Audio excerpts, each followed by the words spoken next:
Sa Uyo yun guys.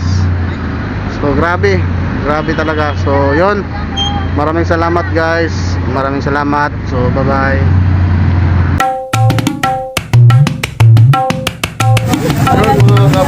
Good morning, good morning.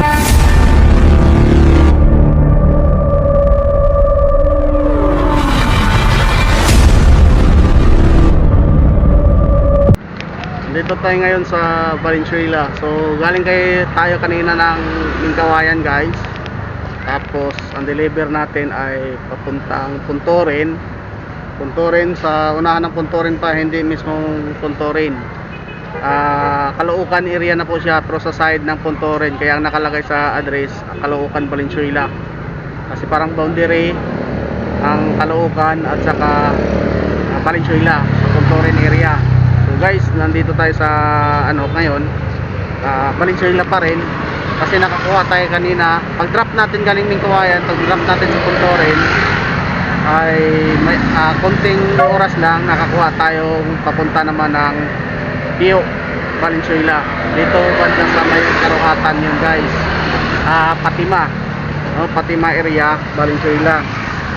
So nag-drop natin sa Patima, Valenzuela, ay nakakuha naman tayo uli dito sa malapit po sa may patawid sa Malabon to sa likod guys. Galing po ako doon sa likod natin, yan sa likod natin dyan. Papuntang po yan ay Malabon. Kunting tawid na lang sa may tulay, Malabon na.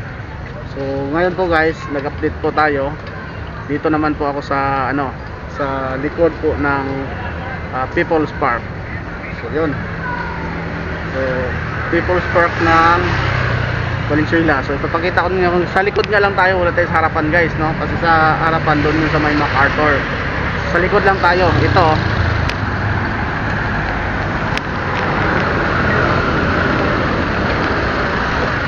Yan guys.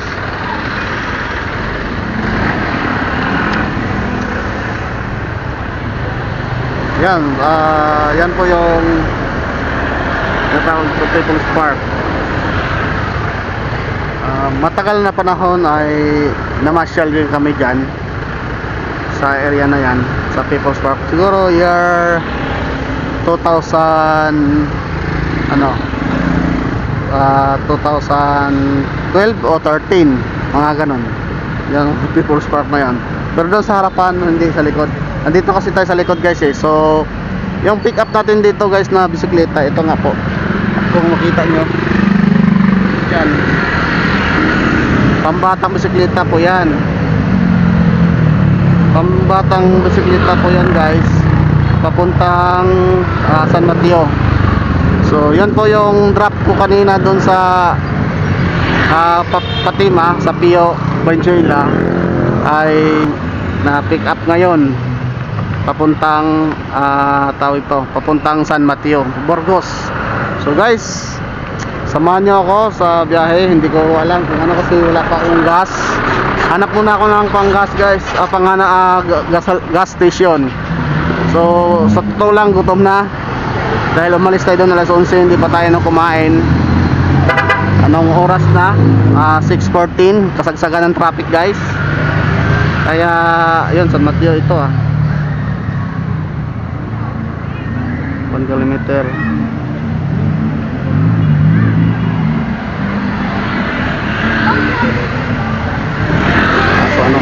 So yun guys, sana po ay subscribe po kayo sa ating YouTube channel, and like, share Buhay Lalamove. So guys, hanggang dito, alis muna tayo at hanap tayo ng gasoline station. Bye bye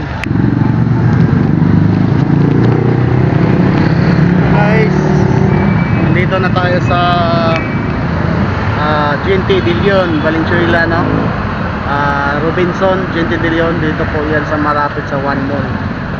So dati po ay dito kami lagi namamasyal. Yan One Mall, sa Robinson Supermarket ng GNT. Yan po ang papuntang Karuhatan. Yan dyan.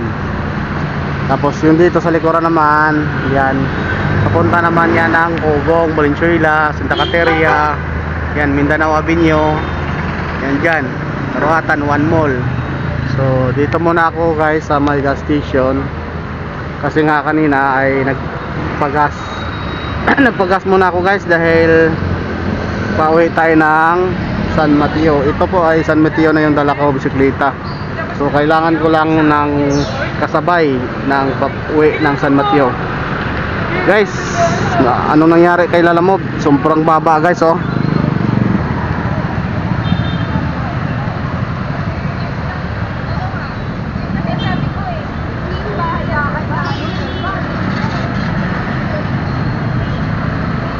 Sobrang baba ni Lalamove ngayon guys. Nakakaiyak ng presyohan niya. Talo pa yung tricycle. Mabuti pa yung tricycle, kikita ka pa. Yan oh. Baba yung Valenzuela Makati guys oh. 145 lang. Ako po, patawarin na lang ako dito guys.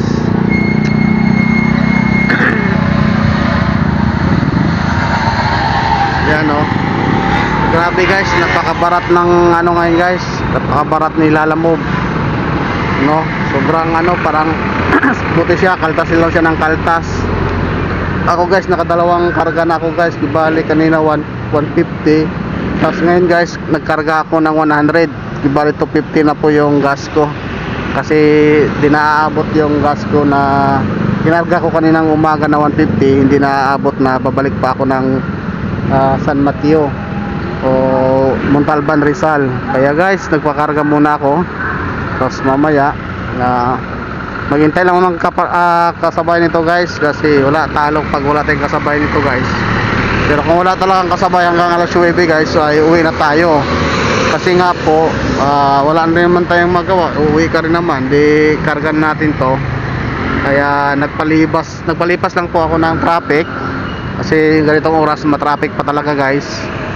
Kaya iniintay ko lang din kung may makuha tayo na pa San Mateo no, o pa Montalban. Kasi nga guys ay kailangan natin mag double booking. So guys, isa lang po ang booking ko. Kasi kung maghintay ka ng dalawa guys, umabot ka na ng alas 12 ng ating gabi, di ka makakuha. Pa isa-isa lang talaga guys, tubal, grabe, sobra. Ewan ko lang sa iba. So yung mga galing sa Lalamove, comment po kayo kung ano mga technique nyo. Baka may mapulot akong mabuti na mula sa inyo. Sana po ay share naman sa inyong mabubuting po kayo guys kung ano ang tips sa Lalamove. Bago lang ako dito guys, at saka hindi pa araw-araw.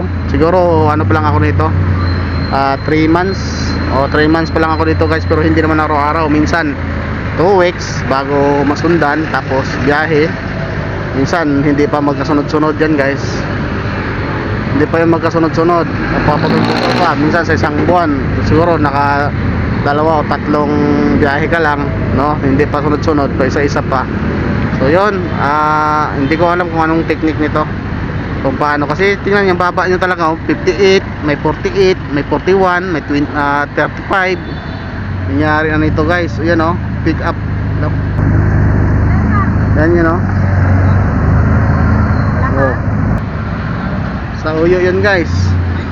So grabe talaga. So yun, maraming salamat guys, maraming salamat. So bye bye.